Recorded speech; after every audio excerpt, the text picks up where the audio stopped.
Hello student, स्वागत है आपका बीपीएससी कॉर्नर में। फ्रेंड्स, आज का वीडियो उन स्टूडेंट्स के लिए है जो स्टूडेंट एसटीईटी का एग्ज़ाम देने जा रहे हैं 2023 को। फ्रेंड्स, ये प्रीवियस ईयर क्वेश्चंस है जो एग्ज़ाम आपका 17/2/2012 को लिया गया था, उसका पेपर है। फ्रेंड्स, आप लोग एग्ज़ाम देने जा रहे हैं इसका, तो इसके प्रीवियस ईयर क्वेश्चंस को देख लेना, काफ़ी इंपॉर्टेंट हो जाता है फ्रेंड्स। और ये जो है आपका प्रैक्टिस सेट किरण पब्लिकेशन का प्रैक्टिस सेट लाया गया है जो पेपर 1 के लिए है फ्रेंड्स। तो इसमें जो है कुल 15 प्रैक्टिस सेट हैं, प्लस 3 जो प्रैक्टिस सेट हैं आपको प्रीवियस ईयर के मिल जाएंगे। तो उसके अंतर्गत जो है हम सॉल्व करने जा रहे हैं आपका बिहार शिक्षक पात्रता सामाजिक का जो है कक्षा 9 से 10 के लिए जो आपका पेपर हुआ था 17/2/2012 को, उसके पेपर को सॉल्व करने जा रहे हैं फ्रेंड्स। तो काफ़ी इंपॉर्टेंट है वीडियो। और प्लीज़ फ्रेंड्स, अगर आप मेरे चैनल पर नए आए हैं तो प्लीज़ सपोर्ट करने के लिए लाइक, शेयर और सब्सक्राइब कर दीजिए। जो भी प्रैक्टिस सेट आपके एसटीईटी के लिए लाया जाएगा, मैं कोशिश करूँगी कि जो भी अच्छे प्रैक्टिस सेट हों मैं आपको प्रोवाइड करवाती चली जाऊँ।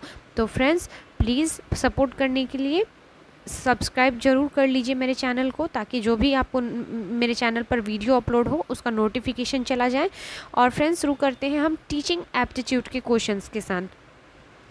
आपका सवाल है, एक शिक्षक को अस्थायी शिक्षक के रूप में बहाल होने के पश्चात भी प्रशिक्षण की आवश्यकता होती है, क्योंकि इसका जो सही जवाब हो जाएगा, ऑप्शन क्या हो जाएगा, 2 हो जाएगा इसका राइट आंसर।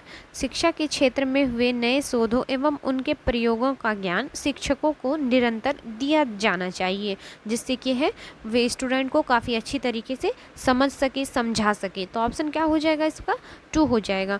फ्रेंड्स, मैं मैथ और रीजनिंग के सवाल को जो है छोड़कर आपको इसमें बस टीचिंग एप्टीट्यूड के क्वेश्चंस को करवा रही हूँ, प्लस जो आपका स्पेसिफिक सब्जेक्ट है भूगोल, राजनीतिक शास्त्र, इतिहास, इन सभी को क्वेश्चन को जो है 50-50 करके दिया गया है इस प्रैक्टिस सेट में। तो मैं आपको पूरी जो है 15 प्रैक्टिस सेट कवर करवा दूंगी। देखते हैं हम अगले सवाल को। सवाल अगला है हमारा, भिन्न स्थानों पर माध्यमिक शिक्षकों के स्थानांतरण के संबंध में आपका क्या विचार है। तो इसका सही जवाब हो जाएगा, ऑप्शंस को देखने पर आप पाएंगे जो ऑप्शन 4 है, स्थानांतरण शिक्षकों का अनुभव बढ़ाता है। तो ऑप्शन 4 हो जाएगा इसका राइट आंसर। नेक्स्ट देख लीजिए, यह क्वेश्चन आपका एग्जाम में पूछा जा चुका है फ्रेंड्स, इसलिए काफ़ी इंपॉर्टेंट है क्वेश्चनों को समझना कि प्रीवियस ईयर क्वेश्चंस कैसे आए थे एग्जाम में, और आगे आने वाले तो आप आराम से समझ सकते हैं कि क्वेश्चंस कहाँ से पूछे जाएंगे। ट्यूशन या अन्य कोचिंग क्लासेस के संबंध में आपका क्या विचार है, आपको बताना है इसका आंसर क्या होना चाहिए। ऑप्शंस को पढ़ने पर आप पाएंगे फ्रेंड्स जो इसका ऑप्शन 4 है, 2 और 3, ये दोनों सही होना चाहिए। यह शिक्षक की गरिमा को काफ़ी हद तक कम करता है। अगर ट्यूशन से जुड़े हो तो उन्हें स्वाध्याय का समय नहीं मिलता है तथा उनका गृह कार्य भी पूर्ण नहीं होता है। तो 2 और 3 जो हो जाएगा इसका ऑप्शन सही हो जाएगा। नेक्स्ट देख लीजिए अगले सवाल को। अगर विद्यालय का प्रधानाध्यापक आपको अतिरिक्त दायित्व देता है तब आप क्या करेंगे इस स्थिति में। तो इसे सहर्ष स्वीकार करेंगे, इसे हम सहर्ष मतलब खुशी खुशी स्वीकार करेंगे। तो ऑप्शन 1 हो जाएगा इसका आंसर। नेक्स्ट सवाल जो पूछा गया था आपके एग्जाम में, यह एक शिक्षक के रूप में आप जाति, प्रजाति या नस्ल आधारित भेदभाव के संबंध में क्या महसूस करते हैं। तो ऑप्शंस को देखने पर आप पाएंगे फ्रेंड्स जो इसका ऑप्शन 2 है, यह सही हो जाएगा। यह अवैज्ञानिक व्यवहार है जिसे अविलंब समाज से बाहर किया जाना चाहिए। ऑप्शन क्या हो जाएगा, 2 हो जाएगा। देखते हैं हम अगले सवाल को। सफल एवं प्रभावी शिक्षण के लिए व्यक्ति के पास होना चाहिए, क्या होना चाहिए। तो व्यक्तिगत भिन्नताओं का ज्ञान होना चाहिए। ऑप्शन क्या हो जाएगा हमारा, 1 हो जाएगा। नेक्स्ट सवाल है हमारा, निम्न में से 5 ग्राम के एक पंख एवं 10 ग्राम के एक कील में समान गतिज ऊर्जा है, दोनों वस्तुओं के संवेग के संबंध में कौन सा कथन सत्य है। आपको बताना है फ्रेंड्स, साइंस का सवाल है ये। तो भारी वस्तु में अधिक संवेग होगा, यह इसका जवाब हो जाएगा। ऑप्शन क्या हो जाएगा हमारा, 1 हो जाएगा। नेक्स्ट देख लीजिए, बच्चों के लिए निःशुल्क एवं अनिवार्य शिक्षा का कानून 2009 को राष्ट्रपति की मंजूरी प्राप्त हुई थी। आपको बताना है किस तारीख को यह जो है मंजूरी दी गई थी राष्ट्रपति के द्वारा? तो डेट पूछा है आपसे, तो 26 अगस्त सन 2009 को यह जो है मंजूरी राष्ट्रपति के द्वारा दी गई थी। तो ऑप्शन क्या हो जाएगा हमारा? 2 हो जाएगा, याद रखिएगा फ्रेंड्स। नेक्स्ट देख लेते हैं, विद्यालय एक लघु क्या है आपको बताना है। तो लघु संगठन होता है, क्या हो जाता है? ये संगठन हो जाता है। ऑप्शन 4 हो जाएगा इसका राइट आंसर। नेक्स्ट है, अगर बार बार बताने व्याख्या करने पर भी छात्र एक बिंदु तथ्य नहीं समझ पाता है, तब स्थिति में आप उस बिंदु तथ्य को समझाने के लिए अन्य विधि, उपचार या सामग्री का प्रयोग करेंगे। तो ऑप्शन क्या हो जाएगा हमारा? 3 हो जाएगा। नेक्स्ट देख लीजिए अगले सवाल को, पुरुष स्त्रियों की अपेक्षा अधिक बुद्धिमान होते हैं, यह कथन है। यह कथन क्या हो जाएगा आपका ऑप्शंस के अकॉर्डिंग? लैंगिक पूर्वाग्रह को प्रदर्शित करता है। ऑप्शन 2 हो जाएगा इसका राइट आंसर। नेक्स्ट सवाल है, किसी दार्शनिक आधार पर निर्मित पाठ्यक्रम छात्र केंद्रित होता है। तो इसका सही जवाब हो जाएगा प्रायोजनवाद। ऑप्शन 4 हो जाएगा इसका राइट आंसर। नेक्स्ट है, नवनीत अपनी कक्षा के छात्रों को क्षेत्र भ्रमण पर ले जाते हैं, वापस आकर वे छात्रों से भ्रमण पर चर्चा करते हैं। यह प्रदर्शित करता है, किस चीज़ को यह प्रदर्शित करता है? तो यह जो है सीखने का आकलन को प्रदर्शित करता है। ऑप्शन 4 हो जाएगा। नेक्स्ट देख लीजिए, छात्रों को डैश के लिए प्रोत्साहित नहीं करना चाहिए। किसके लिए नहीं करना चाहिए? तो शिक्षक द्वारा पूछे जा सकने योग्य सभी के उत्तर याद करने के लिए जो है प्रोत्साहित नहीं करना चाहिए।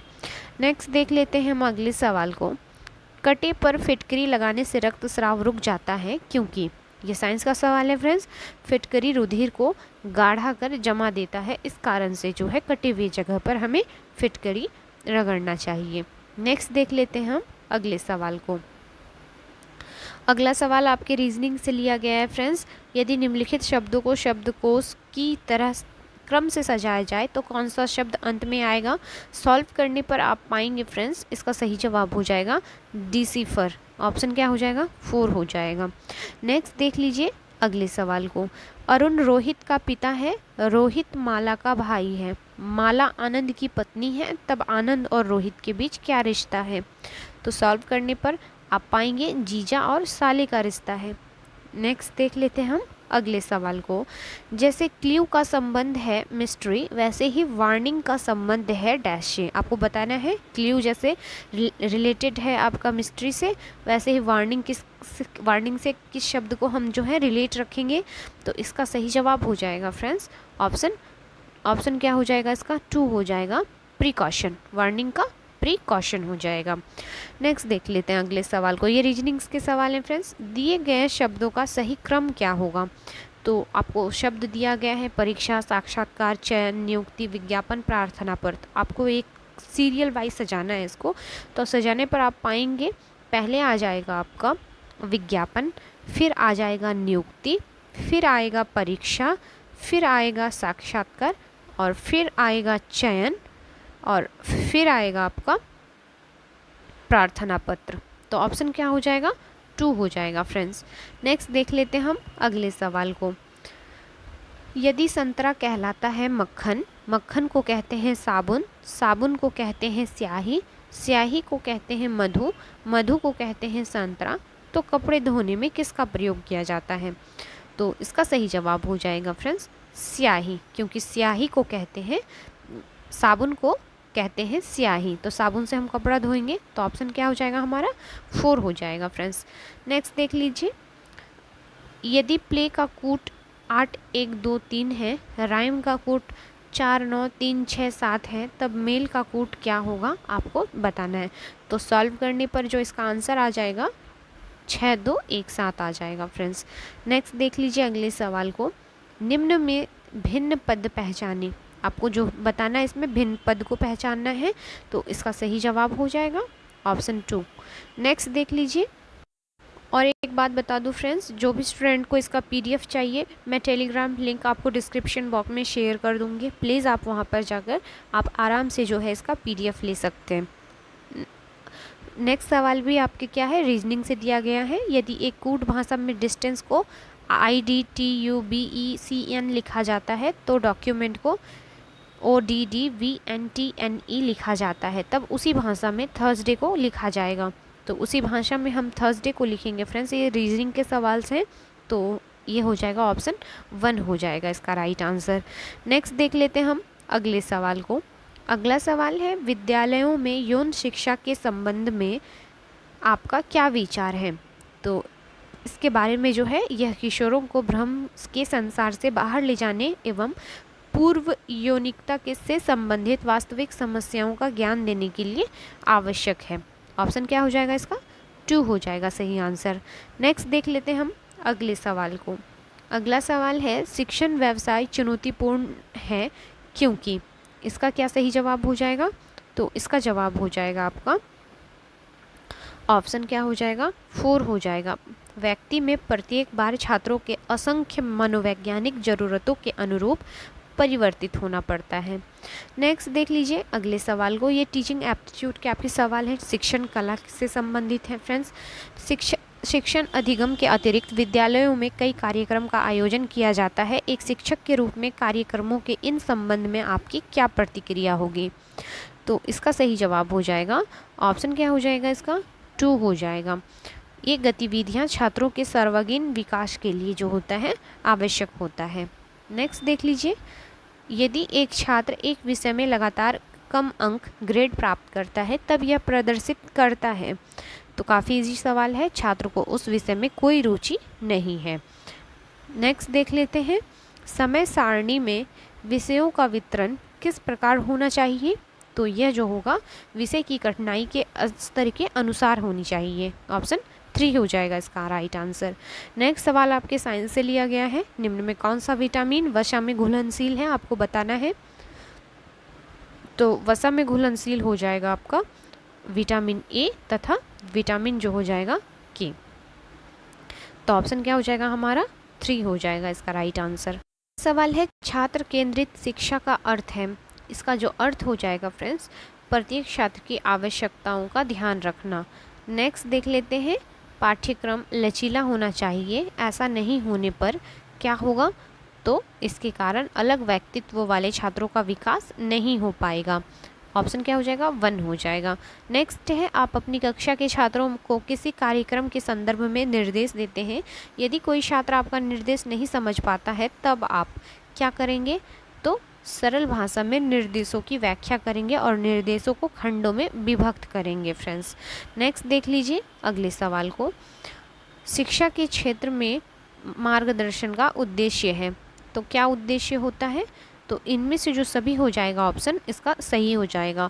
छात्र को स्वतंत्र निर्णय लेने में सक्षम करना, छात्र को उनकी दृढ़ताओं एवं कमजोरियों को जानने के बाद सलाह देना, छात्र को भविष्य में होने वाले तनाव एवं नुकसान से बचाना। ये सभी जो हो जाएगा मार्गदर्शन का उद्देश्य रहेगा।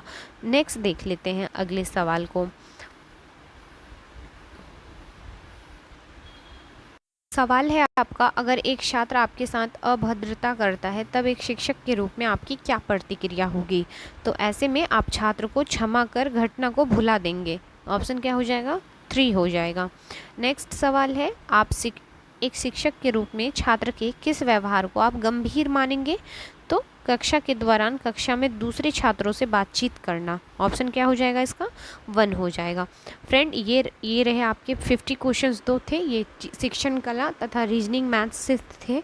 अब जो है आपका स्पेसिफिक चैप्टर्स के सवाल रहेंगे फ्रेंड्स, जिसमें पहला जो है आपका राजनीतिक विज्ञान या जिसे आप पॉलिटिकल साइंस मान लीजिए फ्रेंड्स। तो इसके सवालों को देखते हैं, आपके एग्जाम में आए हुए ये सवाल हैं। तो शुरू करते हैं। रूसो के अनुसार संप्रभुता कहाँ निवास करती है। तो रूसो के अनुसार संप्रभुता जो है राज्य में निवास करती है। तो ऑप्शन क्या हो जाएगा इसका, 3 हो जाएगा फ्रेंड्स। नेक्स्ट देख लेते हैं हम अगले सवाल को। प्रजातंत्र के लिए आवश्यक नहीं है, क्या आवश्यक नहीं है। तो ऑप्शन क्या हो जाएगा, 4 भ्रष्टाचार आवश्यक नहीं है। नेक्स्ट देख लेते हैं हम अगले सवाल को।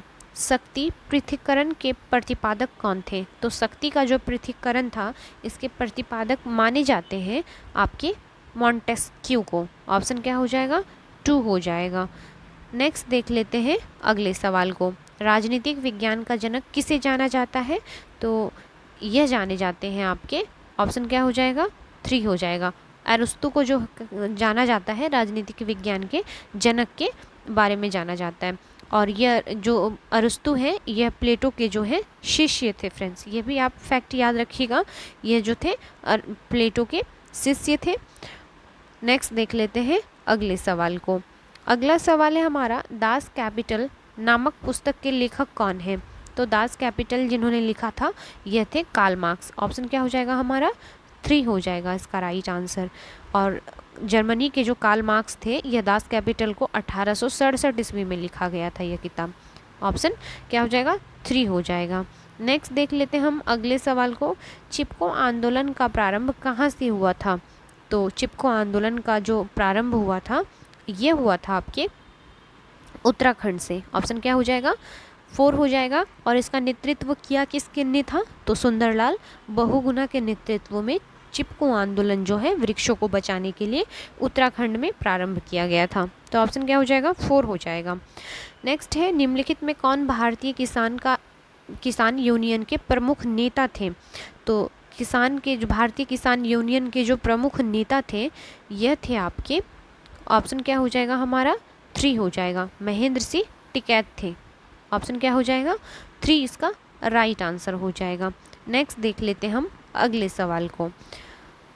1950 से 2000 तक लोकतंत्र वाले गरीब देशों में विकास की दर क्या थी? तो यह दर थी आपकी, ऑप्शन हो जाएगा आपका 2.24%। ऑप्शन 1 इसका राइट आंसर हो जाएगा। नेक्स्ट देख लीजिए, इंग्लैंड की राजनीति में महिलाओं की भागीदारी का प्रतिशत क्या है, आपको बताना है फ्रेंड। तो इसका राइट आंसर जो हो जाएगा ये हो जाएगा आपका ऑप्शन 2, 14.2% जो है इंग्लैंड की राजनीति में महिलाओं की भागीदारी का प्रतिशत है। नेक्स्ट देख लीजिए अगले सवाल को। निम्न में कौन लोकतांत्रिक व्यवस्थाओं के अनुरूप नहीं है? ऑप्शंस देख लेते हैं। ऑप्शंस के अकॉर्डिंग आंसर हो जाएगा फ्रेंड्स, बहुसंख्यकों का शासन। ऑप्शन क्या हो जाएगा, 4 इसका राइट आंसर हो जाएगा। नेक्स्ट है, Tata institute of social science के अध्ययन के अनुसार कितने प्रतिशत प्रवासी लोग उत्पादन कार्य में लगे हुए हैं? तो उत्पादन कार्य में लगे हुए जो प्रतिशत प्रवासियों की है यह हो जाएगा आपका ऑप्शन 2 हो जाएगा, 45%। ऑप्शन क्या हो जाएगा, 2 हो जाएगा। अगला सवाल है, वर्ष 1999 से 2000 के राष्ट्रीय नमूना सर्वेक्षण के आधार पर कितने प्रतिशत ग्रामीण अनुसूचित जातियां गरीबी रेखा से नीचे जीवन बसर करती हैं? तो इसका फ्रेंड ये जो भी डेटा है आपका 2012 के अकॉर्डिंग पूछा था, तो आप ये भूलिएगा मत। इसका राइट आंसर हो जाएगा 45.8%। ऑप्शन क्या हो जाएगा हमारा, 2 हो जाएगा। नेक्स्ट देख लेते हैं, 2001 की जनगणना के अनुसार कितने प्रतिशत महिलाएं कृषि कार्य क्षेत्र में संलग्न हैं? तो जो महिलाओं की भागीदारी है कृषि क्षेत्र में 2001 के डेटा के अनुसार यह हो जाएगा फ्रेंड्स ऑप्शन 2, 40%।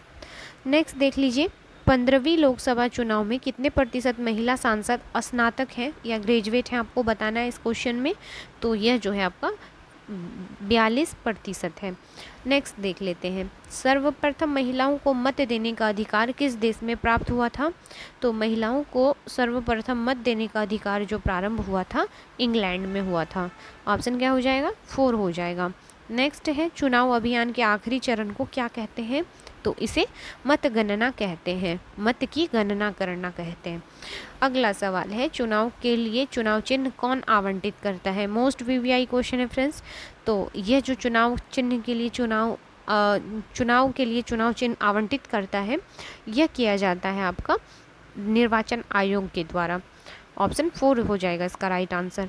नेक्स्ट सवाल है, राष्ट्रपति का निर्वाचन कौन करता है? तो राष्ट्रपति का निर्वाचन जो है इनमें से कोई नहीं इसका आंसर होगा। सवाल है हमारा, भारतीय संविधान के किस संशोधन अधिनियम द्वारा राष्ट्रपति के आपातकालीन अधिकारों में परिवर्तन किया गया है? तो यह किया गया है 42वें संविधान संशोधन के अंतर्गत। ऑप्शन क्या हो जाएगा इसका, 1 हो जाएगा। और यह संविधान संशोधन हुआ कब था? तो 1976 ईस्वी में जो है 42वें संविधान संशोधन द्वारा राष्ट्रपति के आपातकालीन अधिकारों में परिवर्तन किया गया था। नेक्स्ट देख लेते हैं हम अगले सवाल को। जब संसद के दोनों सदनों की संयुक्त बैठक बुलाई जाती है तो इस बैठक की अध्यक्षता कौन करता है? तो लोकसभा के अध्यक्ष के द्वारा जो है इसकी बैठक की अध्यक्षता की जाती है। तो ऑप्शन क्या हो जाएगा? 2 हो जाएगा। जब संसद के दोनों सदनों में मतभेद हो जाने की स्थिति में जो है लोकसभा और राज्यसभा की संयुक्त बैठक बुलाई जाती है और उसकी अध्यक्षता जो है लोकसभा के अध्यक्ष के द्वारा किया जाता है। नेक्स्ट देख लीजिए अगले सवाल को। नेपाल का पहला संविधान कब बना? सवाल है नेपाल का पहला संविधान कब बना? तो 1948 ईस्वी में जो है नेपाल का संविधान बना था। नेक्स्ट है सोवियत संघ का विघटन कब हुआ, यानी सोवियत संघ जो है अनेक खंडों में कब बटा? तो 1991 का वह दौर था जब सोवियत संघ विघटित हुआ था। तो ऑप्शन क्या हो जाएगा? 2 हो जाएगा। नेक्स्ट सवाल है लोकतंत्र में शासन कौन करता है? तो लोकतंत्र में जनता शासन करती है। तो ऑप्शन क्या हो जाएगा? 1 हो जाएगा। लोकतंत्र का आशय यह होता है या मतलब यह होता है कि शासन की शक्ति किसी व्यक्ति या वर्ग विशेष के हाथों में नहीं बल्कि समस्त जनता के पास होती है। अगला सवाल है भारत में मत देने के लिए न्यूनतम आयु क्या है? आपका सवाल पूछा गया है। तो 18 वर्ष जो है हमें मत देने के लिए जो है एक न्यूनतम आयु माना गया है। तो ऑप्शन क्या हो जाएगा हमारा? 3 हो जाएगा इसका राइट आंसर। नेक्स्ट देख लेते हैं हम अगले सवाल को। भारतीय संविधान की निम्नलिखित में से कौन सी विशेषता नहीं है? आपको बताना है जो भारतीय संविधान की विशेषताओं में से शामिल नहीं है। तो यह जो है साम्यवादी शासन, यह हमारे संविधान की जो है विशेषता नहीं है। नेक्स्ट देख लेते हैं हम अगले सवाल को। द पॉलिटिकल मैन नामक पुस्तक के लेखक कौन है? आपको बताना है द पॉलिटिकल मैन के लेखक कौन है? तो यह है आपके लिपसेट। कौन है? लिपसेट जो है द पॉलिटिकल मैन नामक पुस्तक के लेखक हैं। इसका पूरा नाम है सैम्यूर मार्टिन लिपसेट। नेक्स्ट देख लेते हैं हम अगले सवाल को। अलिखित संविधान का सर्वश्रेष्ठ नमूना है। तो कौन सा ऐसा देश है जिसका संविधान जो है अलिखित है? तो यह जो देश है आपका ब्रिटिश संविधान है। कौन है? ब्रिटिश संविधान है। नेक्स्ट देख लेते हैं अगले। किसने राजनीति विज्ञान को नीति विज्ञान की संज्ञा दी है? तो यह जो संज्ञा दी गई है मैरियट के द्वारा। मैरियट ने राजनीतिक विज्ञान को नीति विज्ञान का जो है दर्जा दिया है। तो ऑप्शन 2 हो जाएगा इसका राइट आंसर। नेक्स्ट देख लेते हैं। निम्न में कौन राष्ट्र नहीं है? आपको बताना है ऑप्शन में राष्ट्र यानी कोई देश नहीं है। तो आपको ऑप्शन में साफ दिख रहा है जो सिक्किम है यह भारतीय राज्य है, इसलिए ऑप्शन क्या हो जाएगा? 3 हो जाएगा। वहीं पाकिस्तान एक राष्ट्र है, नेपाल भी एक राष्ट्र है और श्रीलंका भी एक राष्ट्र है। नेक्स्ट देख लेते हैं अगले सवाल को। मुझे केक खाने का कोई अधिकार नहीं है जब मेरे पड़ोसी को बिना रोटी का गुजारा करना पड़ता है। यह कथन किसका है? यह कथन है लॉस्की का। ऑप्शन 1 हो जाएगा। नेक्स्ट सवाल है लोकतंत्र की सफलता निर्भर करती है किस पर? निर्भर करती है नागरिकों की विवेकपूर्ण सहभागिता पर। ऑप्शन क्या हो जाएगा हमारा? 3 हो जाएगा। नेक्स्ट देख लीजिए अगले सवाल को। लोकतंत्र वह शासन है जिसमें जनता की प्रत्यक्ष भागीदारी होती है। यह कथन किसका है? तो यह कथन जो दिया गया था लॉर्ड ब्राइस के द्वारा। ऑप्शन 2 हो जाएगा इसका राइट आंसर। नेक्स्ट देख लीजिए वर्तमान समय में नेपाल में कौन सी शासन प्रणाली है? तो वर्तमान में नेपाल में लोकतंत्र शासन प्रणाली है। ऑप्शन क्या हो जाएगा हमारा? 1 हो जाएगा। अगला सवाल है हमारा। भारत की 15वीं लोकसभा चुनाव में संयुक्त गठबंधन ने कितने सीटों पर विजय प्राप्त की थी? इसमें से जो सीटें प्राप्त की थी इसका राइट आंसर हो जाएगा आपका 262 प्राप्त की थी। तो इनमें से कोई नहीं होगा, याद रखिएगा 262। हालांकि यह डेटा जो है आपका 2012 का है, इसलिए आपको उतना ज़रूरत नहीं है याद रखने का। नेक्स्ट देख लेते हैं वर्तमान समय में भारतीय राष्ट्रीय कांग्रेस पार्टी के अध्यक्ष कौन है? तब जो थी सोनिया गांधी थी। ऑप्शन क्या हो जाएगा इसका? 3 हो जाएगा। देख लीजिए अगले सवाल को। संघ राज्य की विशेषता नहीं है, आपको बताना है क्या नहीं है। तो यह जो हो जाएगा इकहरी शासन जो होता है यह संघ राज्य की विशेषताओं में शामिल नहीं है। नेक्स्ट देख लेते हैं संघ सरकार का उदाहरण है। तो यह उदाहरण है संयुक्त राष्ट्र अमेरिका का। देख लेते हैं अगले सवाल को। पटना में नगर निगम की स्थापना कब हुई थी? तो इसकी स्थापना जो है 15 अगस्त 1952 ईस्वी में हुई थी फ्रेंड्स। 15 अगस्त ये भी याद रखिएगा 1952 ईस्वी में। नेक्स्ट देख लेते हैं किसी उच्च न्यायालय ने श्रीमती इंदिरा गांधी के निर्वाचन को अवैध करार दिया था। किस उच्च न्यायालय ने? तो यह जो हो जाएगा आपका इलाहाबाद उच्च न्यायालय ने जो है इंदिरा गांधी के निर्वाचन को अवैध करार किया था। देख लेते हैं हम अगले सवाल को। बिहार के 1974 के छात्र आंदोलन का नेतृत्व किसने किया था? तो इसका नेतृत्व जयप्रकाश नारायण के द्वारा किया गया था। अगला सवाल है, निम्नलिखित राजनीतिक संस्थाओं में से कौन सी संस्था देश के वर्तमान कानून में संशोधन कर सकती है? तो यह जो है संशोधन करने की शक्ति केवल भारतीय संसद को प्राप्त है। तो ऑप्शन क्या हो जाएगा हमारा? 4 हो जाएगा। नेक्स्ट देख लीजिए, निम्नलिखित में कौन मौलिक अधिकार नहीं है, आपको बताना है। तो ऑप्शंस के अकॉर्डिंग जो हो जाएगा, विदेश में घूमने का अधिकार, यह जो तब का डेटा के अकॉर्डिंग फ्रेंड्स मौलिक अधिकारों में नहीं था, बट ये अब हमारा मौलिक अधिकार बन चुका है। नेक्स्ट देख लेते हैं अगले सवाल को, मौलिक अधिकार के रक्षक के रूप में कौन कार्य करता है? तो यह जो है आपका सर्वोच्च न्यायालय एवं उच्च न्यायालय के द्वारा जो होता है मौलिक अधिकार का रक्षा किया जाता है। देख लेते हैं हम अगले सवाल को, आपातकाल में नागरिकों के मौलिक अधिकार क्या होते हैं? तो स्थगित कर दिए जाते हैं। ऑप्शन 1 हो जाएगा इसका राइट आंसर।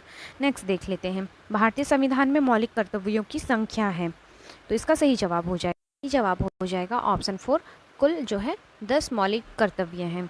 नेक्स्ट देख लेते हैं अगले सवाल को, भारतीय संविधान द्वारा भारतीय नागरिकों को कुल कितने मौलिक अधिकार प्रदान किए गए हैं? तो भारतीय संविधान द्वारा भारतीय नागरिकों को जो है कुल मौलिक अधिकार प्राप्त हैं आपका ऑप्शन 3, 6 मौलिक अधिकार प्राप्त हैं। नेक्स्ट देख लेते हैं हम अगले सवाल को, अगला सवाल है हमारा, भारतीय संविधान के किस संशोधन अधिनियम के द्वारा शिक्षा के अधिकार को मौलिक अधिकार के रूप में मान्यता दी गई? तो यह मान्यता दी गई थी आपका ऑप्शन क्या हो जाएगा?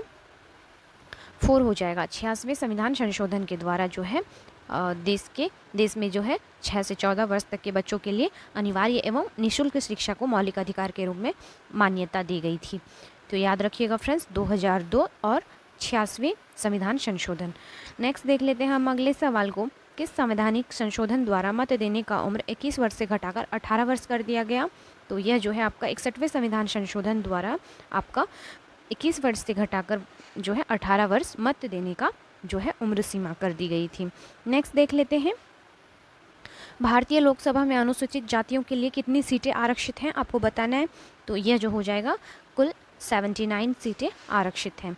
नेक्स्ट देख लेते हैं अगले सवाल को, अगला और आखिरी सवाल है, भारत में स्वतंत्र एवं निष्पक्ष चुनाव कराने के लिए किस आयोग का गठन किया गया?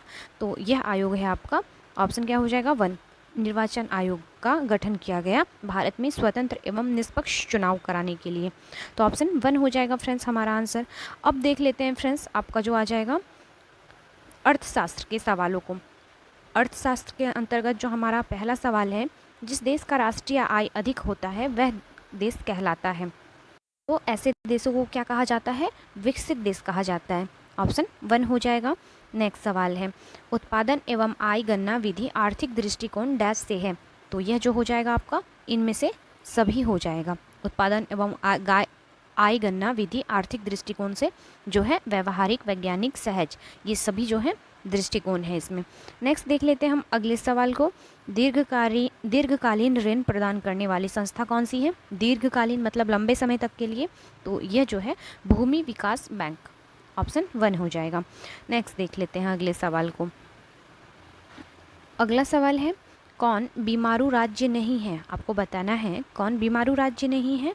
तो बीमारू राज्य जो नहीं है यह कर्नाटक आएगा। वहीं बीमारू राज्य के अंतर्गत आते हैं बिहार, उत्तर प्रदेश, उड़ीसा, मध्य प्रदेश तथा राजस्थान। नेक्स्ट देख लेते हैं हम अगले सवाल को, आर्थिक विकास का तीसरा क्षेत्र क्या है? आपको बताना है। तो यह क्षेत्र है आपका सेवा क्षेत्र फ्रेंड्स। कौन? सेवा क्षेत्र। ऑप्शन 1 हो जाएगा इसका राइट आंसर। नेक्स्ट देख लीजिए अगले सवाल को, निम्न में कौन संस्थागत वित्त का साधन है? तो यह हो जाएगा आपका सेठ साहूकार, ऑप्शन जो हो जाएगा 4 हो जाएगा। देखते हैं अगले सवाल को, भारत का केंद्रीय बैंक कौन सा है? आपको बताना है। तो रिजर्व बैंक ऑफ इंडिया जो हो जाएगा आपका भारत का केंद्रीय बैंक है। नेक्स्ट देख लेते हैं अगले सवाल को, भारत की वित्तीय राजधानी किस शहर को कहा गया है? तो यह हो जाएगा आपका मुंबई शहर को भारत की वित्तीय राजधानी के रूप में जाना जाता है। अगला सवाल है, ऊर्जा का मुख्य स्रोत क्या है? तो ऊर्जा का मुख्य स्रोत जो हो जाएगा विद्युत, कोयला, पेट्रोलियम, ये सभी हो जाएंगे। तो ऑप्शन 4 इसका राइट आंसर हो जाएगा। देख लेते हैं अगले सवाल को फ्रेंड्स, मानव पूंजी के प्रमुख घटक कितने हैं? तो मानव पूंजी के जो प्रमुख घटक हैं यह 5 प्रकार के होते हैं। ऑप्शन 2 हो जाएगा इसका राइट आंसर। नेक्स्ट देख लेते हैं, निम्न में कौन से देश में मिश्रित अर्थव्यवस्था नहीं है? तो जिस देश में मिश्रित अर्थव्यवस्था नहीं है यह चाइना है या चीन है। ऑप्शन क्या हो जाएगा? 2 हो जाएगा। अगला सवाल है, भारत में योजना आयोग का गठन कब किया गया था? तो इसका गठन जो है आपका 15 मार्च 1950 ईस्वी को भारत में योजना आयोग का गठन किया गया था। याद रखिएगा फ्रेंड्स, कई बार ये डेट पूछा जाता है प्रत्येक एग्जाम में। नेक्स्ट देख लेते हैं, निम्न में किसे पिछड़ा राज्य कहा जाता है? तो यह राज्य हो जाएगा बिहार। ऑप्शन 3 हो जाएगा इसका राइट आंसर। नेक्स्ट देख लीजिए, भारत के किस राज्य का प्रति व्यक्ति आय सर्वाधिक है? सबसे अधिक है, तो सर्वाधिक जो आय हो जाएगा जिस राज्य का, यह गोवा हो जाएगा। वहीं अगर सबसे कम पूछे तो फ्रेंड्स बिहार आ जाएगा। कम में बिहार प्रति व्यक्ति आय के मामले में, वहीं गोवा जो हो जाएगा सर्वाधिक। नेक्स्ट देख लेते हैं, बिहार के किस जिले का प्रति व्यक्ति आय सर्वाधिक है? बिहार के परिप्रेक्ष्य में पूछा गया है, तो यह हो जाएगा पटना। नेक्स्ट देख लीजिए अगले सवाल को, भारत की प्रमुख आर्थिक समस्या है? तो गरीबी तथा बेकारी जो है यह प्रमुख आर्थिक समस्या है। अगले सवाल को देख लेते हैं, बिहार के ग्रामीण क्षेत्र में पाई जाती है? तो क्या हो जाएगा? अदृश्य एवं मौसमी बेकारी पाई जाती है बिहार के ग्रामीण क्षेत्रों में। नेक्स्ट देख लेते हैं अगले सवाल को, बिहार में अशिक्षितों की संख्या लगभग कितना प्रतिशत है? तो तब 2001 के डेटा के अकॉर्डिंग जो आंसर है आपका, यह हो जाएगा 53%। जबकि बात करें अभी अगर 2011 की जनगणना के अनुसार जो है अशिक्षितों की संख्या 36.18%। इस डेटा को आपको याद रखना है फ्रेंड्स। नेक्स्ट देख लेते हैं, सन 1943 में भारत के किस प्रांत में भयानक अकाल पड़ा था? है आपका ऑप्शन क्या हो जाएगा? ऑप्शन हो जाएगा 1, बंगाल में जो है 1943 के ईस्वी में भयानक अकाल पड़ा था। अगला सवाल है, खरीफ या अगहनी के अंतर्गत प्रधान फसल कौन सा है? आपको बताना है। तो यह हो जाएगा धान, जो हो जाएगा खरीफ फसल के अंतर्गत आ जाएगा प्रधान फसलों में। नेक्स्ट सवाल है, उत्पादन के प्रमुख साधन कितने हैं? तो उत्पादन के प्रमुख साधनों में आ जाएगा कुल 4 साधन होते हैं। नेक्स्ट देख लेते हैं, उत्पादन का निष्क्रिय साधन कौन सा है? आपको बताना है। तो यह हो जाएगा भूमि साधन। नेक्स्ट है, निम्नलिखित में कौन उत्पादक है? तो उत्पादक कौन हो जाएगा? तो यह जो हो जाएगा आपका बढ़ई कौन हो जाएगा? उत्पादक हो जाएगा। अगला सवाल है, निम्न में कौन मानवीय पूंजी नहीं है? तो मानवीय पूंजी जो नहीं है ऑप्शन के अकॉर्डिंग हो जाएगा अकुशलता जो है मानवीय पूंजी नहीं है। नेक्स्ट देख लेते हैं, 2001 के जनगणना 2001 के अनुसार भारत की साक्षरता दर कितनी थी? आपको बताना है। तो यह था आपका 64.5%। बात करें अगर अभी 2011 के जनगणना के अनुसार, तो याद रखिएगा यह जो है बढ़कर 74.04% हो गया है फ्रेंड्स। 74.04% हो गया है। नेक्स्ट देख लेते हैं अगले सवाल को, निम्न में कौन बहुराष्ट्रीय कंपनी है? तो बहुराष्ट्रीय कंपनी है, ये सभी जो है बहुराष्ट्रीय कंपनी है। ऑप्शन 4 हो जाएगा इसका आंसर। नेक्स्ट है, पहले समूह के थम्स अप ब्रांड को बहुराष्ट्रीय कंपनी के खरीद लिया है। किसने खरीदा है ये? तो कोको कोला ने खरीद लिया है। देख लेते हैं अगले सवाल को, स्वर्ण भूषणों की परिशुद्धता को सुनिश्चित करने के लिए किस मान्यता प्राप्त चिन्ह का होना आवश्यक है? तो सोने में जो होता है सोने की शुद्ध मार्क के लिए जो है आपका हॉलमार्क का होना बहुत ज़रूरी हो जाएगा। ऑप्शन क्या हो जाएगा हमारा? 1 हो जाएगा। नेक्स्ट देख लेते हैं, राष्ट्रीय उपभोक्ता हेल्पलाइन नंबर क्या है? आपको बताना है। तो इसका जो हेल्पलाइन नंबर है यह हो जाएगा 1811-4000। ये जो है आपका हेल्पलाइन नंबर है। नेक्स्ट देख लेते हैं, गैर संस्थागत वित्त प्रदान करने वाला सबसे लोकप्रिय साधन कौन है? तो यह साधन जो हो जाएगा आपका, इसका आंसर स्टार के रूप में दिया गया है फ्रेंड्स, तो कन्फ्यूज़न है। अगर आपको पता होगा तो प्लीज़ आप कमेंट कर सकते हैं। नेक्स्ट देख लेते हैं अगले सवाल को, वैश्वीकरण के मुख्य अंग कितने हैं? आपको बताना है। तो इसका जो मुख्य अंग हो जाएगा फ्रेंड्स, यह हो जाएगा आपका कुल 2 मुख्य अंग हैं वैश्वीकरण के। नेक्स्ट देख लेते हैं अगले सवाल को, नई आर्थिक नीति में किसे सम्मिलित किया गया है? तो नई आर्थिक नीति में जो है इन सभी को शामिल किया गया है, वैश्वीकरण, उदारीकरण और निजीकरण को। नेक्स्ट देख लेते हैं अगले सवाल को, भारत में उपभोक्ता संरक्षण अधिनियम की घोषणा कब हुई? तो यह घोषणा 1986 में की गई। 24 दिसंबर 1986 को जो है उपभोक्ता संरक्षण अधिनियम की घोषणा की गई थी। नेक्स्ट देख लीजिए, उपभोक्ता द्वारा शिकायत करने के लिए आवेदन शुल्क कितना लगता है? तो इनमें से कोई नहीं हो जाएगा शुल्क। नेक्स्ट देख लेते हैं अगले सवाल को, उपभोक्ता अधिकार दिवस कब मनाया जाता है? तो यह अधिकार दिवस 15 मार्च को मनाते हैं हम प्रत्येक वर्ष। अगला सवाल है 2008 से 9 के अनुसार भारत की औसत प्रति व्यक्ति आय कितनी है? तो 2008 से 9 के अनुसार जो है फ्रेंड्स, औसत प्रति व्यक्ति आय थी 37,490, जो आपके ऑप्शंस में नहीं दिया गया है, 37,490। नेक्स्ट देख लेते हैं अगले सवाल को, भारत में वित्तीय वर्ष कहा जाता है? तो वित्तीय वर्ष को कहते हैं हम 1 अप्रैल से 31 मार्च तक के बीच को जो है हम वित्तीय वर्ष कहा जाता है। नेक्स्ट देख लेते हैं, बिहार में कार्यरत केंद्रीय सहकारी बैंक की संख्या कितनी है? तो इसमें जो हो जाएगा कुल 25 सहकारी बैंकों की संख्या है बिहार में। नेक्स्ट देख लीजिए, व्यावसायिक बैंक का राष्ट्रीयकरण कब किया गया? तो इसका राष्ट्रीयकरण किया गया 1969 ईस्वी को। अगला सवाल है, भारत में कार्यरत क्षेत्रीय ग्रामीण बैंकों की संख्या कितनी है? तो 196 जो है भारत में क्षेत्रीय ग्रामीण बैंक जो है कार्यरत में है। तो ऑप्शन क्या हो जाएगा? 2 हो जाएगा। नेक्स्ट देख लेते हैं अगले सवाल को, बिहार में सर्वाधिक महत्वपूर्ण सिंचाई साधन है? तो सबसे जो महत्वपूर्ण सिंचाई का साधन है कुआं तथा नलकूप हो जाएगा बिहार के परिप्रेक्ष्य में। फ्रेंड्स, प्रीवियस ईयर के क्वेश्चन से आप एक अंदाज़ा लगा लीजिए कि क्वेश्चंस किस लेवल के पूछे गए और कहाँ कहाँ से पूछे गए। तो वैसे आप जो है अपनी प्रिपरेशन को आराम से इजीली वे में अपने सिलेबस के अकॉर्डिंग कर सकते हैं, क्योंकि एग्ज़ाम को पास करने के लिए previous year questions plus syllabus पे कमांड करना ज़रूरी होता है। फिर आराम से आपका जो होता है एग्ज़ाम निकल जाता है। जो भी स्टूडेंट सीरियसली सिलेबस के अकॉर्डिंग पढ़ाई करते हैं फ्रेंड्स, उनका सिलेक्शन मैंने शायद ही देखा है कि ना हो। तो आप भी इस चीज़ को जो है बिल्कुल एकदम लगा लीजिए दिमाग में कि एकदम आपको सिलेबस के अकॉर्डिंग प्लस जो है प्रीवियस ईयर क्वेश्चंस को सॉल्व करते हुए अपने एग्जामिनेशन को और बेहतर बना लेना है। देखते हैं हम अगले सवाल को, निर्धनों में भी निर्धन लोगों के लिए कौन सा कार्ड उपयोगी है? तो यह जो कार्ड हो जाएगा फ्रेंड्स, यह उपयोगी है आपका BPL कार्ड। नेक्स्ट देख लेते हैं अगले सवाल को, गैर सरकारी संगठन के रूप में बिहार में कौन सा डेयरी प्रोजेक्ट कार्य कर रहा है? तो बिहार में जो है इनमें से कोई नहीं हो जाएगा, क्योंकि बिहार में जो है सुधा डेयरी प्रोजेक्ट कार्य कर रहा है। क्या कर रहा है? तब था सुधा, अभी हाल फिलहाल में अमूल भी आ गया है, मदर डेयरी भी आ गई है। ये दोनों जो ब्रांड हैं अब आ चुके हैं पटना में। नेक्स्ट देख लेते हैं, बिहार के कृषक मजदूर हैं तो क्या है ये? तो ये है अशिक्षित।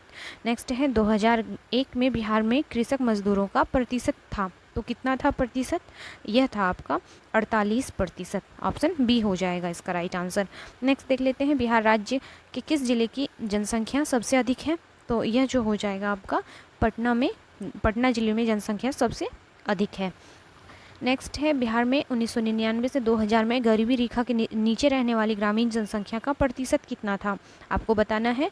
तब के डेटा के अकॉर्डिंग 42.6% जो है लोग ग्रामीण जनसंख्या का प्रतिशत था। नेक्स्ट देख लेते हैं अगले सवाल को, शहरी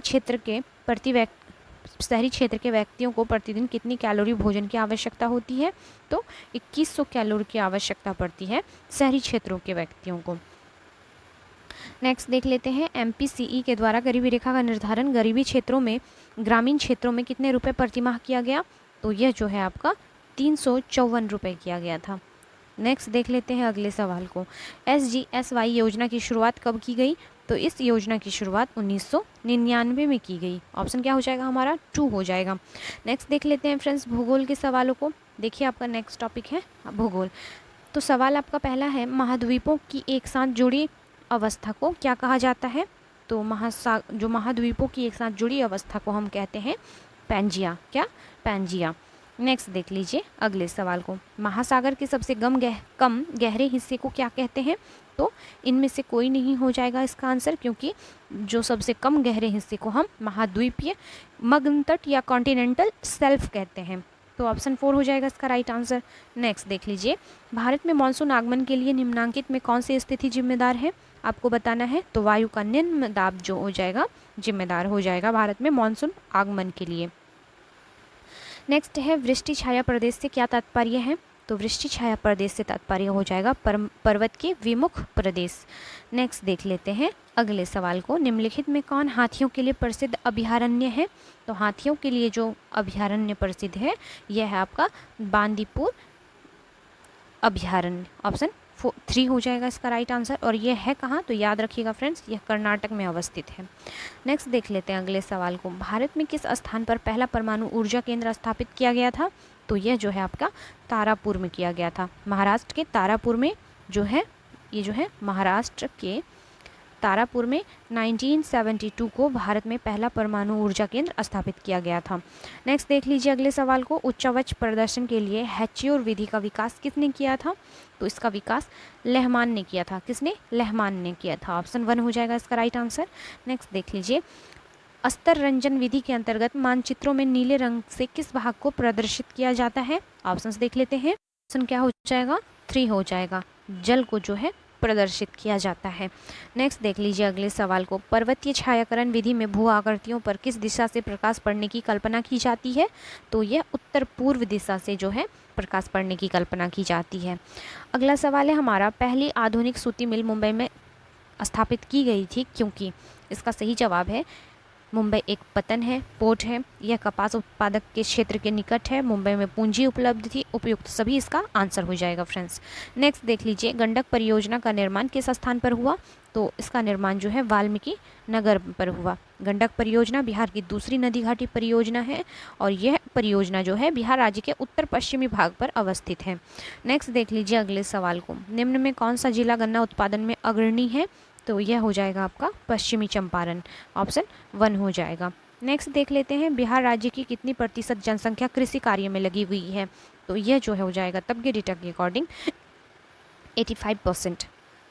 आप देख रहे हैं बिहार स्पेशल से काफ़ी ज़्यादा क्वेश्चंस पूछे जा चुके हैं आपके बिहार स्टेट में, तो जो आपका प्रिपरेशन होगा बिहार को स्पेशल तरीके से तैयार करना पड़ेगा, चाहे वो बिहार का हिस्ट्री हो, चाहे वो बिहार का ज्योग्राफी हो, बिहार का अर्थव्यवस्था हो, हर चीज़ पे आपको अच्छे से कमांड करना पड़ेगा। देख लीजिए अगले सवाल को, कोयला किस प्रकार का संसाधन है? आपको बताना है। तो यह जो है अनवीकरणीय जो है संसाधन का स्रोत है। नेक्स्ट देख लेते हैं, सौर ऊर्जा निम्न में कौन सा संसाधन है? तो यह हो जाएगा सौर ऊर्जा आपका हो जाएगा फ्रेंड्स ऑप्शन 2 पुनः पूर्ति योग्य जो है संसाधन है। नेक्स्ट देख लेते हैं, भारत की जनसंख्या का घनत्व 2001 की जनगणना के अनुसार क्या है? आपको बताना है। तो यह हो जाएगा 325 व्यक्ति प्रति वर्ग किलोमीटर, जबकि अगर 2011 की जनगणना की बात करें तो यह है आपका 382 व्यक्ति प्रति वर्ग किलोमीटर। नेक्स्ट देख लेते हैं, भारत में सर्वाधिक जनसंख्या घनत्व वाला राज्य है?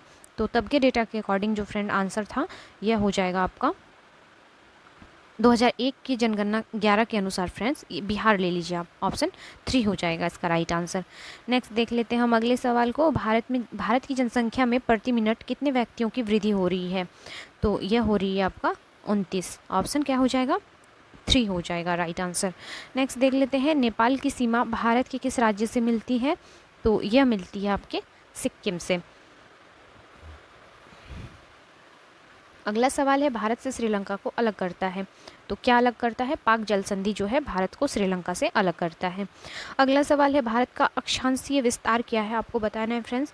तो भारत का अक्षांशीय विस्तार जो है 8 डिग्री 4 उत्तर से 37 डिग्री 6 उत्तर की ओर हो जाएगा। ऑप्शन 4 जो हो जाएगा इसका राइट आंसर हो जाएगा। नेक्स्ट सवाल है, कर्क रेखा भारत के कितने राज्यों से होकर गुजरती है? तो कर्क रेखा भारत के जो है कुल 8 राज्यों से होकर गुजरती है। गुजरात, राजस्थान, मध्य प्रदेश, छत्तीसगढ़, झारखंड, पश्चिम बंगाल, त्रिपुरा तथा मिजोरम, ये 8 राज्य आप याद रखिएगा। नेक्स्ट देख लेते हैं, भारत का सबसे प्राचीन भूखंड है? तो यह हो जाएगा प्रायद्वीपीय पठार जो है सबसे प्राचीन या पुराना जो है भूखंड है। नेक्स्ट है, दक्षिण भारत की सर्वोच्च चोटी अनाईमुड़ी की ऊंचाई कितनी है? तो यह जो ऊंचाई है अनाईमुड़ी की 2695 किलोमीटर हो जाएगा। तो ऑप्शन 3 हो जाएगा इसका राइट आंसर। नेक्स्ट देख लेते हैं, निम्न में कौन लवणीय झील है? आपको बताना है। तो राजस्थान का जो सांभर झील है सबसे लवणीय हो जाएगा। तो इसका ऑप्शन क्या हो जाएगा? 4 इसका राइट आंसर हो जाएगा।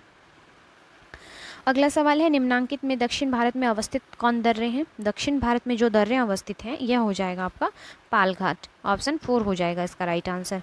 नेक्स्ट देख लेते हैं, भारत के उत्तर पूर्वी राज्यों में किसान समय समय पर कृषि कार्य हेतु स्थान परिवर्तन करते रहते हैं, जिन्हें कहते हैं, क्या कहा जाता है? इसे हम झूम कृषि कहते हैं। ऑप्शन क्या हो जाएगा? 3 हो जाएगा इसका आंसर। अगला सवाल है आपका, ग्लोबल वार्मिंग से कालांतर में निम्न में से कौन सी स्थितियां उत्पन्न हो सकती है? तो इसका सही जवाब है आपका ऑप्शन 4। ये जो सभी हैं, समुद्र के जलस्तर में वृद्धि होगी, हिम नदियों के अस्तित्व पर संकट होगा, नदियों में बाढ़ की स्थिति होगी, ये सभी जो है उत्पन्न हो सकती है स्थिति, तो ऑप्शन 4 हो जाएगा इसका राइट आंसर। नेक्स्ट देख लेते हैं। नेक्स्ट सवाल है हमारा, भारत से लौह अयस्क का आयात निम्नांकित में से कौन सा देश सर्वाधिक करता है? तो यह जो करता है आपका जापान हो जाएगा। ऑप्शन 2 इसका राइट आंसर हो जाएगा। फ्रेंड्स, जो भी डेटा है आपका 2001 का डेटा है। बिहार में हिमालय की शिवालिक श्रेणियों के हिस्से कहे जाते हैं, तो इसे हम सोमेश्वर की पहाड़ी के नाम से जानते हैं बिहार में। नेक्स्ट देख लेते हैं, भारत में सबसे पहले स्थापित लौह इस्पात कंपनी निम्नांकित में कौन है? तो यह है आपका टाटा लौह इस्पात। ऑप्शन क्या हो जाएगा? 4 हो जाएगा फ्रेंड इसको। नेक्स्ट सवाल है, भोपाल त्रासदी में किस गैस का रिसाव हुआ था? तो यह हुआ था आपका मिथाइल आइसोसाइनेट का। फ्रेंड याद रखिएगा, आइसोसाइनेट का। नेक्स्ट देख लेते हैं हम अगले सवाल को, पक्की सड़कों की लंबाई की दृष्टि से भारत में प्रथम स्थान पर कौन राज्य है? तो यह है आपका ऑप्शन 1 महाराष्ट्र। अगला सवाल है हमारा, किस वर्ष इंडियन एयरलाइंस को इंडियन नाम दिया गया? तो यह वर्ष था आपका, ऑप्शन क्या हो जाएगा? ऑप्शन हो जाएगा आपका 3, 2005 को जो है इंडियन नाम दिया गया था। नेक्स्ट देख लेते हैं अगले सवाल को, भारत को कुल कितने डाक क्षेत्रों में बांटा गया है? तो भारत को कुल जो है 8 डाक क्षेत्रों में बांटा गया है। ऑप्शन 2 हो जाएगा इसका राइट आंसर। है तटरेखा से कितने NM क्षेत्र की सीमा अपवर्जक आर्थिक क्षेत्र कहलाती है? तो यह जो सीमा है आपका हो जाएगा 200 NM। ऑप्शन क्या हो जाएगा? 2 हो जाएगा। नेक्स्ट देख लीजिए अगले सवाल को, समुद्र क्षेत्र में राजनीतिक सीमा के कितने किलोमीटर क्षेत्र का राष्ट्रीय संपदा निहित है? आपको बताना है। तो 12.2 किलोमीटर जो है राष्ट्रीय संपदा निहित है। नेक्स्ट देख लेते हैं अगले सवाल को, मेढक के प्रजनन को नष्ट करने वाला रसायन कौन है? तो यह है आपका एंड्रीन नामक जो रसायन होता है, इससे मेढक के प्रजनन जो होते हैं नष्ट हो जाते हैं। अगले सवाल को देख लेते हैं, सोपानी कृषि किस राज्य में प्रचलित है? तो यह उत्तराखंड में प्रचलित है। अगला सवाल है, भारत का पहला तेल शोधक कारखाना कहाँ स्थित है? तो यह डिगबोई जो है असम में स्थित है। ऑप्शन क्या हो जाएगा हमारा? 3 हो जाएगा फ्रेंड्स। नेक्स्ट देख लेते हैं अगले सवाल को, सिंधु नदी प्रवाहित हो रही है, कहाँ प्रवाहित हो रही है सिंधु नदी? आपको बताना है। तो यह जो इसका दिशा हो जाएगा उत्तर से दक्षिण की ओर। मान लीजिए ये अपना जो है, सॉरी फ्रेंड्स फिर से बना देती हूँ, मेरा मैप इतना अच्छा नहीं है। ये सपोज़ कीजिए आप इंडिया का मैप है और यहाँ से जो है आपका तिब्बत है, यहीं से आ रही है, उत्तर से आ रही है आपकी जो है सिंधु नदी। सॉरी फ्रेंड्स, ये जम्मू कश्मीर का ये इलाका है, मैं ब्रह्मपुत्र में चली गई थी। तो मान लीजिए इधर है आपका तिब्बत और ये उत्तर से और जो है आप पश्चिम की ओर आ रही है, ऐसे पाकिस्तान की ओर होते हुए ये अरब सागर में गिर जाएगी।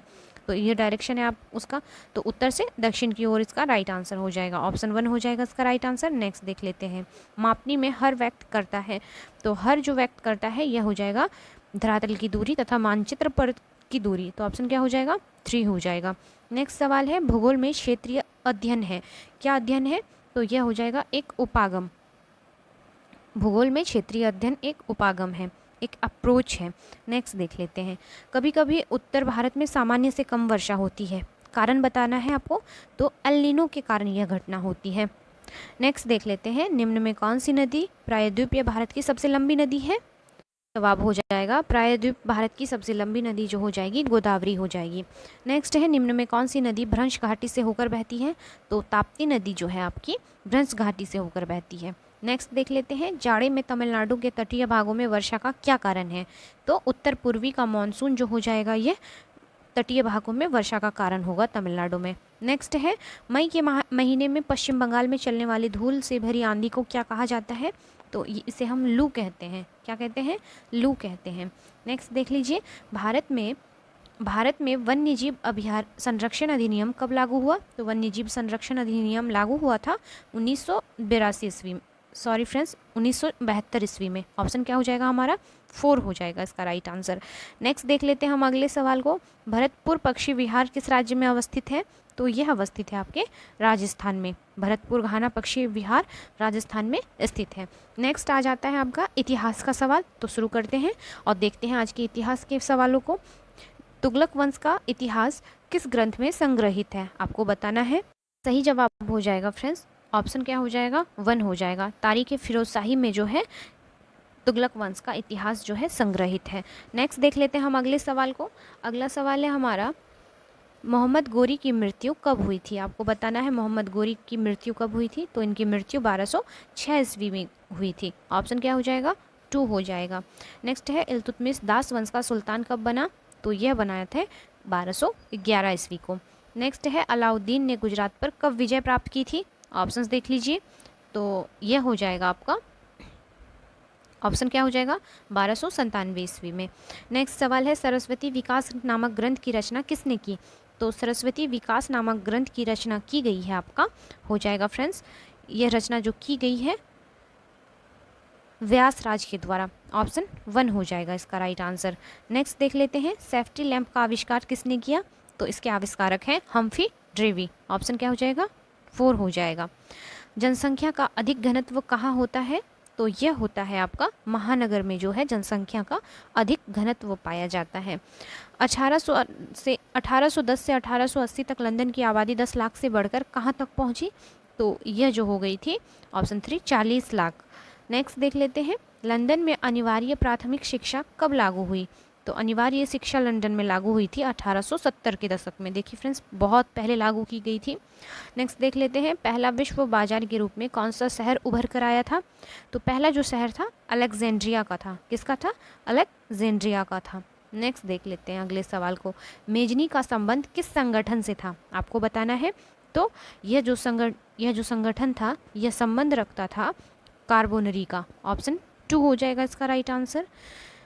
फ्रांस की क्रांति तथा अपने अतीत की गरिमा से जो प्रेरित होकर कुछ लोगों ने नेपल्स में एक गुप्त संगठन की स्थापना की थी जिसका नाम कार्बेर्नी या कार्बोनरी था। यह संस्था जो है इटली के एकीकरण की पक्षधर में थी, तो ऑप्शन क्या हो जाएगा 2 हो जाएगा। नेक्स्ट है काउंट कावूर को विक्टर इमैनुअल ने किस पद पर नियुक्त किया, तो यह जो है नियुक्त किए गए थे ऑप्शन 3 प्रधानमंत्री के रूप में। नेक्स्ट देख लेते हैं बोल्शेविक क्रांति कब हुई, आपको बताना है। तो बोल्शेविक क्रांति नवंबर 1917 को हुई थी, ऑप्शन क्या हो जाएगा इसका 2 हो जाएगा। रूस की सामाजिक प्रजातंत्र पार्टी आपसी मतभेद के कारण जो है 2 भागों में बढ़ गई थी, पहला था बोल्शेविक और दूसरा था मेंशेविक। नेक्स्ट देख लेते हैं हम अगले सवाल को, लाल सेना का गठन किसने किया था, आपको बताना है।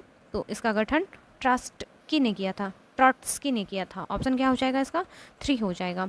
नेक्स्ट है अंकोरवाट का मंदिर कहाँ स्थित है, ऑप्शंस देख लीजिए, जो है कंबोडिया में अवस्थित है। नेक्स्ट है मीन कैंप किसकी रचना है या माइन कैंप किसकी रचना है, तो यह जो रचना है यह है आपके हिटलर की। नेक्स्ट देख लेते हैं भारतीय वन अधिनियम कब पारित हुआ, आपको बताना है। तो यह जो है 1865 ईस्वी में जो है पारित हुआ था। नेक्स्ट देख लेते हैं तिलक मांझी का जन्म किस ईस्वी में हुआ था, तो तिलक मांझी का जन्म जो है भागलपुर में हुआ था और जो इसका ईस्वी है यह है आपका 1750 का दशक, ऑप्शन 1 हो जाएगा। और इन्होंने जो है संथालों को एकजुट कर ब्रिटिश सत्ता के विरुद्ध जो है विद्रोह किया था। नेक्स्ट सवाल है झारखंड को राज्य का दर्जा कब मिला, तो झारखंड को कब मिला था राज्य का दर्जा 15 नवंबर सन 2000 ईस्वी को। अगला सवाल है संयुक्त राष्ट्र संघ की स्थापना किस वर्ष हुई, तो 1945 ईस्वी को संयुक्त राष्ट्र सभा की जो है संयुक्त राष्ट्र संघ की जो है स्थापना की गई थी। नेक्स्ट देख लेते हैं हम अगले सवाल को। अगला सवाल है हमारा उत्तम आशा अंतरिक्ष की खोज किसने की, तो इसकी खोज की गई थी वास्को डिगामा के द्वारा, ऑप्शन 2 हो जाएगा इसका राइट आंसर। अमेरिका की खोज किस वर्ष की गई थी, आपको बताना है। तो अमेरिका की जो खोज है यह हुआ था आपका 1492 ईस्वी में, ऑप्शन 2 हो जाएगा इसका राइट आंसर। नेक्स्ट सवाल है कुस्तुनतुनिया का पतन किस वर्ष हुआ, यह भी बताना है आपको। तो 1453 ईस्वी को जो है कुस्तुनतुनिया का पतन हुआ था। अगला सवाल है संयुक्त राष्ट्र अमेरिका के प्रथम राष्ट्रपति कौन थे, तो यह थे आपके जॉर्ज वाशिंगटन, ऑप्शन 1 हो जाएगा इसका राइट आंसर। नेक्स्ट सवाल है फ्रांस की क्रांति किस ईस्वी में हुई, आपको बताना है। तो 1700 जो है 89 ईस्वी को फ्रांस की क्रांति हुई थी। नेक्स्ट है पानीपत की पहली लड़ाई कब हुई थी, तो पानीपत की प्रथम युद्ध 1526 ईस्वी को हुई थी, ऑप्शन क्या हो जाएगा 1 हो जाएगा इसका राइट आंसर। और यह जो लड़ाई है इब्राहिम लोदी और मुगल शासक बाबर के बीच हुई थी। नेक्स्ट देख लेते हैं हम अगले सवाल को। अगला सवाल है हमारा चैतन्य महाप्रभु का जन्म कब हुआ था, आपको बताना है। तो 18 फरवरी 1486 ईस्वी को चैतन्य महाप्रभु का जन्म जो है हुआ था एक ब्राह्मण परिवार में। नेक्स्ट देख लेते हैं अगले सवाल को। आराम शाह का शासन काल कब से कब तक माना जाता है, तो इसका शासनकाल 1210 से 11 का जो है माना जाता है, ऑप्शन 3 हो जाएगा इसका राइट आंसर। नेक्स्ट है अकबर ने अपने पिता हुमायूं का मकबरा कहाँ बनवाया था, तो इनका जो मकबरा है यह दिल्ली में बनवाया था। हुमायूं का मकबरा दिल्ली में अवस्थित है। नेक्स्ट देख लेते हैं, शिवाजी को युद्ध कला में निपुण किसने बनवाया? तो ये हैं आपके दादा कोंडदेव ने बनाया था। नेक्स्ट देख लेते हैं अगले सवाल को, आधुनिक युग में अर्थव्यवस्था के क्षेत्र में होने वाली सबसे बड़ी क्रांति कौन सी थी? तो यह क्रांति थी आपकी, ऑप्शन क्या हो जाएगा? 2 हो जाएगा, औद्योगिक क्रांति। हमारा गिरमिटिया मजदूर बिहार के किस क्षेत्र से भेजे जाते थे? तो ये भेजे जाते थे आपके पश्चिमी क्षेत्र से। अगला सवाल है, इंग्लैंड में मुद्रण कला को पहुंचाने वाला कौन था? आपको बताना है इसका राइट आंसर। तो यह था कैक्सटन, ऑप्शन 2 हो जाएगा। अगला सवाल है, किसने कहा मुद्रण ईश्वर को दी हुई महानतम देन है, सबसे बड़ा तोहफा है? किसने कहा मुद्रण ईश्वर को दी हुई महानतम देन है? तो यह कथन जो था आपका रूसो के द्वारा कहा गया था। किसके द्वारा? रूसो के द्वारा, ऑप्शन 4 हो जाएगा इसका राइट आंसर। लेते हैं, विश्व में सर्वप्रथम मुद्रण की शुरुआत कहाँ हुई थी? तो सर्वप्रथम मुद्रा का जो शुरुआत हुआ था यह हुआ था आपका चीन में, ऑप्शन क्या हो जाएगा? 3 हो जाएगा। नेक्स्ट, हिंद चीन पहुंचने वाले प्रथम व्यापारी कौन थे? तो यह जो थे आपके पुर्तगाली थे। नेक्स्ट देख लेते हैं, नरोत्तम सिहानुक कहाँ के शासक थे? तो यह शासक थे कंबोडिया के। अगला सवाल है, सविनय अवज्ञा आंदोलन कब शुरू हुआ था? आपको बताना है। तो यह 1930 में शुरू हुआ था, सविनय अवज्ञा आंदोलन। नेक्स्ट है, रंपा विद्रोह कब हुआ था? आपको बताना है। तो रंपा विद्रोह जो हुआ था यह 1918 में हुआ था, ऑप्शन क्या हो जाएगा? 3 हो जाएगा। नेक्स्ट देख लेते हैं हम अगले सवाल को, स्पिनिंग जेनी का आविष्कार कब हुआ था? तो इसका आविष्कार 1769 ईस्वी को किया गया था। नेक्स्ट देख लेते हैं अगले सवाल को, संयुक्त राष्ट्र संघ का मुख्यालय कहाँ अवस्थित है? आपको बताना है। तो इसका मुख्यालय अवस्थित है आपका न्यूयॉर्क में, ऑप्शन क्या हो जाएगा? 3 हो जाएगा। नेक्स्ट है, वर्तमान में संयुक्त राष्ट्र संघ के कितने सदस्य हैं? तो 2001 के डेटा के अकॉर्डिंग जो आंसर था फ्रेंड्स यह था आपका 192। नेक्स्ट देख लेते हैं हम अगले सवाल को। अगला सवाल है हमारा, शाही लीची बिहार में कहाँ होता है? नो डाउट सभी को पता होगा, यह मुजफ्फरपुर में होता है, ऑप्शन क्या हो जाएगा? 3 हो जाएगा इसका आंसर। नेक्स्ट है, गर्मा फसल किस ऋतु में होता है? तो यह होता है ग्रीष्म ऋतु में। नेक्स्ट है, निम्न में रेशेदार फसल कौन है? आपको बताना है। तो यह हो जाएगा कपास, जो हो जाएगा रेशेदार फसल है। अगला सवाल है, बैस्टिल का पतन कब हुआ था? आपको बताना है। बैस्टिल का पतन जो है 14 जुलाई सन 1789 ईस्वी को किया हुआ था। अगला सवाल है हमारा, विधि की आत्मा नामक पुस्तक ना किसने की थी? तो इस पुस्तक की रचना की गई थी, ये इसका राइट आंसर हो जाएगा मॉन्टेस्क्यू के द्वारा। नेक्स्ट देख लेते हैं हम अगले सवाल को, प्रथम विश्व युद्ध कब आरंभ हुआ था? तो यह आरंभ हुआ था 1914 ईस्वी में। अगला सवाल है, द्वितीय विश्व युद्ध में पहला एटम बम कहाँ गिराया गया था? तो यह हिरोशिमा में गिराया गया था, जो है एटम बम, ऑप्शन क्या हो जाएगा? 1 हो जाएगा इसका राइट आंसर। द्वितीय विश्व युद्ध के दौरान अमेरिका ने जो है 6 अगस्त 1945 को हिरोशिमा पर तथा 9 अगस्त को जो है नागासाकी पर एटम बम गिराया था फ्रेंड्स। नेक्स्ट देख लेते हैं अगले सवाल को, हिटलर का जन्म कहाँ पर हुआ था?